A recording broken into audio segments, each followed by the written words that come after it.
கர்த்தருடைய மகா பரிசுத்த நாமம் மகிமைப்படுவதாக.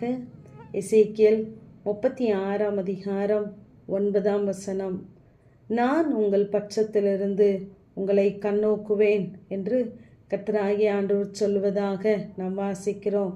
இந்த அதிகாரத்திலே தேவன் இஸ்ரவேலரை ஆசீர்வதிப்பதையும் அவர்களை புதுப்பிப்பதையும் குறித்து எசேக்கியேல் எழுதி கொண்டு வருகிறார். நம் பட்சத்தில் இருக்கிற தேவன் நமக்காய் பரிந்து பேசுகிறவராய், வழக்காடுகிறவராய், நமக்காய் யுத்தம் செய்கிறவராய் நம்மோடு கூட இருக்கிறார். நம் பட்சத்தில் இருக்கிற தேவன் நமக்காக அவருடைய கரத்தை உயர்த்துகிறார். 7 உங்களை சுற்றிலும் இருக்கிற புறஜாதிகள் தங்களுடைய அவமானத்தை நிச்சயமாய் சுமப்பார்கள் என்று சொல்கிறார்.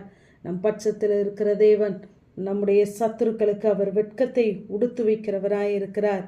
10 இஸ்ரவேல் வம்சமாகிய மனுஷர் யாவரையும் வர்த்திக்க பண்ணுவேன், பட்டணங்கள் குடியேற்றப்படும், அவாந்தரமான ஸ்தலங்கள் கட்டப்படும், உங்களுக்கு நற்சீர் உண்டாக செய்வேன் என்று சொல்லி தொடர்ந்து அவர் ஆசீர்வதிப்பதை நாம் வாசித்து பார்க்கலாம். நம்முடைய வாழ்க்கையிலே நம் பட்சத்திலிருந்து நம்மை நோக்கி கொண்டு இருக்கிற தேவன் நம்மோடு கூட இருக்கிறார். நாம் தேவன் பட்சமாய் நிற்போம், தேவனை நாம் நோக்கி பார்க்கிறவர்களாய் இருப்போம். இங்கே 73 சங்கீதத்திலே ஆசாப் சொல்லும் பொழுது அவர் சொல்லுகிறார், எனக்கோ தேவனை அண்டி கொண்டு இருப்பதே நலம் என்று சொல்லுகிறார். நாமும் தேவனை இப்படியாக அண்டிக் கொள்ளுவோம். அண்டிக் கொண்டவர் 2 சொல்லுகிறார், என் கால்கள் தள்ளாடுதலுக்கும் என் அடிகள் சறுக்குதலுக்கும் சற்றே தப்பிற்று என்று சொல்லுகிறார். நாம் கர்த்தர் பட்சத்திலே நிற்போமானால், கர்த்தர் நம் பட்சத்தில் இருப்பாரானால், நம்முடைய கால்களை இடர பண்ணாத தேவன் நம்மை நடத்துகிறவராயிருக்கிறார். 3 இந்த ஆசாப்புடைய பார்வை மாறி போகிறது. அவன் துன்மார்க்கரின் வாழ்வை நான் காண்கையில் அவர்கள் மேல் நான் பொறாமை கொண்டேன் என்று சொல்கிறார். நாம் மற்றவர்களை ஒப்பிட்டு பார்க்கும் பொழுது நம்மிடத்தில் மாம்சத்தின் கிரியைகள் வெளிப்படுகிறது. எபிரேயர் 12 அதிகாரம் 1 இயேசுவை நோக்கி நமக்கு நியமித்திருக்கிற ஓட்டத்தில் பொறுமையோடு ஓடக்கடவோம் என்று வாசிக்கிறோம். தேவன் நமக்கென்று வைத்த பாதையிலே வைத்த தரிசனங்கள், தெய்வ திட்டங்கள் உண்டு.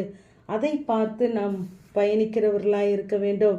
இப்பொழுது மற்றவர்களை பார்க்கும் பொழுது அவனுக்கு பொறாமை வருகிறது. ஆகவே 14 நாள்தோறும் நான் வாதிக்கப்பட்டும் காலைதோறும் தண்டிக்கப்பட்டும் இருக்கிறேன் என்று சொல்கிறார்.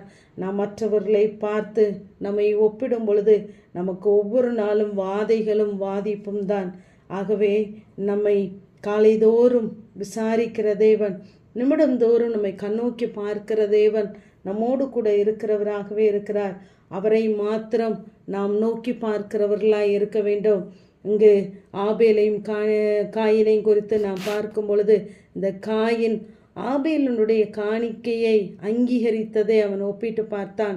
தன்னுடைய காணிக்கையை அங்கீகரிக்காததை விட அவனுடைய காணிக்கை அங்கீகரிக்கப்பட்டதே என்ற எரிச்சல், கோபம் வருகிறது.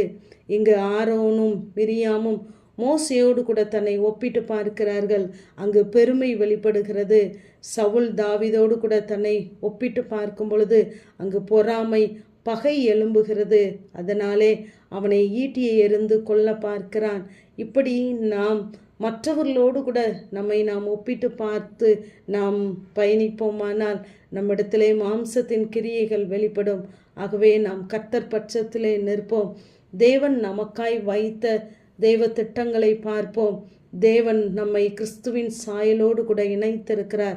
ஆகவே அவருடைய பார்வை, அவருடைய சித்தம், அவருடைய தரிசனம் என்னவென்று நாம் பார்த்து நாம் நமக்கான பாதையிலே ஓடும் பொழுது நிச்சயமாகவே நம் பட்சத்தில் இருக்கிற ஆண்டவர் நமக்காய் யுத்தம் செய்கிறவராய், நமக்காய் பரிந்து பேசுகிறவராய் கூட இருந்து நம்மை கண்ணோக்கி பார்த்து ஒவ்வொரு நாளும் அவர் நடத்த போதுமானவர். காலைதோறும் கண்ணோக்கி பார்க்கிற தேவன் நிமிடந்தோறும் நம்மை விசாரிக்கிறவராய் நம் பட்சத்தில் இருப்பார். ஆமேன். ஜெபம். பிதாவாகிய தேவனே, குமாரனாகிய இயேசு கிறிஸ்துவின் நாமத்தின் மூலமாய் உடைய சன்னிதானத்திலே வருகிறேன். தேவன் என் பட்சத்தில் இருக்கிறார் என்பதை அறிவேன் என்ற வேத வார்த்தையின்படி கர்த்தாவே, எல்லா சூழ்நிலைகளிலும் எங்கள் பட்சத்திலிருந்து எங்களை ஒவ்வொரு நாளும் கண்ணோக்கி பார்த்து தெய்வ திட்டத்தின்படி, தெய்வ சித்தத்தின்படி எங்களை நடத்தும். தாழ்த்துகிறோம். இயேசுவின் மூலம் ஜெபங்கேலும் எங்கள் நல்ல பிதாவே. ஆமென்.